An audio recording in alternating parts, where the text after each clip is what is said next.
Bonjour à toutes et à tous. Je m'appelle Emmanuel, je suis psychiatre avec une activité mixte à la fois hospitalière et libérale. Donc président de Jeunes Médecins. En premier chef, donc on remercie le mouvement Médecins pour demain qui nous a permis de tous nous réunir. Donc même dans la crise, il y a du positif et je pense que c'est une très bonne chose que l'ensemble des syndicats de médecins libéraux, pour l'instant peut-être au-delà, puissent se réunir. Donc ça, c'est un premier point. Pour se présenter, donc jeune médecin a la spécificité de représenter l'ensemble des exercices médicaux, à la fois libéral et hospitalier, de l'obtention du diplôme jusqu'à 10 ans après le diplôme. Jeune médecin aujourd'hui, donc c'est 5000 adhérents sur toute la France et sur toutes les spécialités. Jeune médecin a des élus dans les représentations à la fois hospitalières et dans les représentations libérales.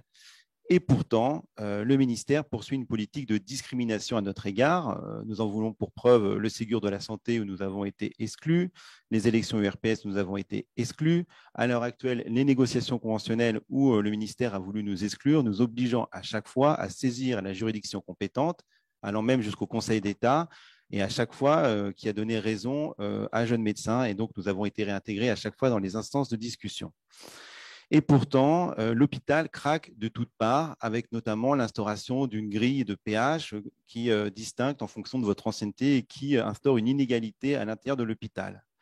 Et jusqu'à présent, la médecine libérale représentait une soupape pour nombre de médecins et était une respiration, notamment concernant l'exercice mixte qui, peut-être comme vous le savez, est aujourd'hui mise à mal par la clause de non-concurrence, par l'autorisation par le directeur d'établissement de pouvoir avoir un exercice sur un autre site, et donc qui en fait ne permet pas, quoi qu'en dise le gouvernement, de pouvoir favoriser ce type d'exercice qui permet aussi de faire le lien entre la ville et l'hôpital. Il faut que la ministre arrête de tenir un discours visant à stigmatiser la communauté médicale. La population n'est pas dupe car les médecins ne sont que des effecteurs de soins d'une politique de santé dont ils sont exclus à l'heure actuelle. Donc, il faut qu'elle arrête de pointer du doigt les médecins en considérant que ce n'est pas le moment de faire grève ou en tenant des discours qui sont à la limite de la diffamation à l'encontre de la communauté médicale.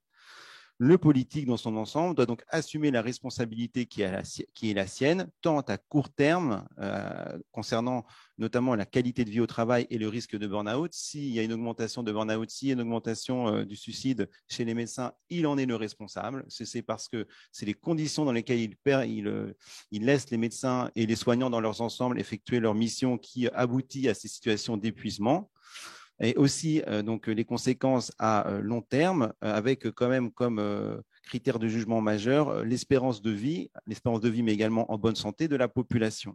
C'est à l'aune de ces indicateurs que nos concitoyennes et concitoyens pourront mesurer la pertinence des décisions qui sont prises, imposées par les différents projets de loi et soutenues par le gouvernement et les parlementaires. Voilà, je vous remercie.